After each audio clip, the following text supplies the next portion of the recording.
Hello दोस्तों, कैसे हैं आप सब? अच्छे होंगे, बढ़िया होंगे। It's story time. तो चलो आपको मैं एक स्टोरी सुनाती हूँ। एक राजा था। उस राजा ने अपने सैनिकों को सड़क के बीच में एक बड़ी सी चट्टान रखने को बोला। उसने बोला कि यहाँ इस सड़क पे एक बड़ी सी चट्टान रख दो, और चट्टान रखने के बाद उसने अपने सैनिकों को बोला कि उस पे छुप कर नजर रखो कि उस चट्टान को कौन हटाता है।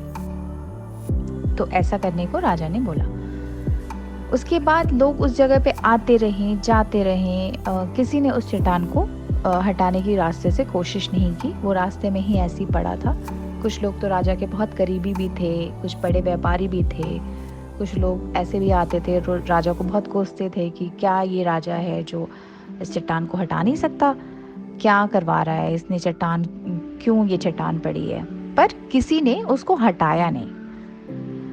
उसके बाद ये बहुत दिन तक ये सिलसिला चलता रहा। एक दिन एक किसान अपनी सब्जियों के साथ उधर से गुजर रहा था। उसने चट्टान को देखा और रास्ते में सोचा कि इससे कितनी तकलीफ होती होगी जो लोग आते रहते होंगे या जाते रहते होंगे। तो उसने क्या किया कि अपनी मजबूत लाठी से उस चट्टान को एक तरफ ढकेलने की कोशिश शुरू कर दी। काफी कोशिशों के बाद उसे ये सफलता हासिल भी हुई। उसने चट्टान को हटा दिया साइड में। जब उसने चट्टान को हटाया तो उसकी नजर एक पोटली पे पड़ी, ठीक उसी जगह जहाँ पे वो चट्टान था, बीच में जहाँ से वो चट्टान हटाए गए थे।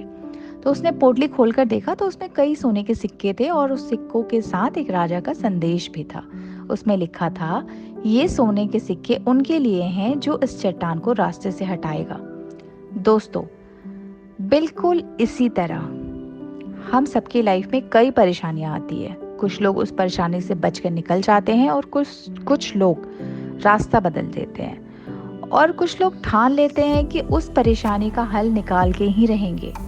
और ऐसे ही लोग मुश्किलों में, संभावनाओं में अपनी अवसर ढूंढ लेते हैं। मजबूत और नेक दिल के साथ किए गए कोशिशों का परिणाम हमेशा अच्छा होता है। इसलिए जीवन की परेशानी से घबराओ मत, बल्कि उस परेशानी को हल करने की कोशिश करते हुए जीवन को सफल बनाने की कोशिश करो, और जीवन को सफल बनाने में आगे बढ़ते रहो।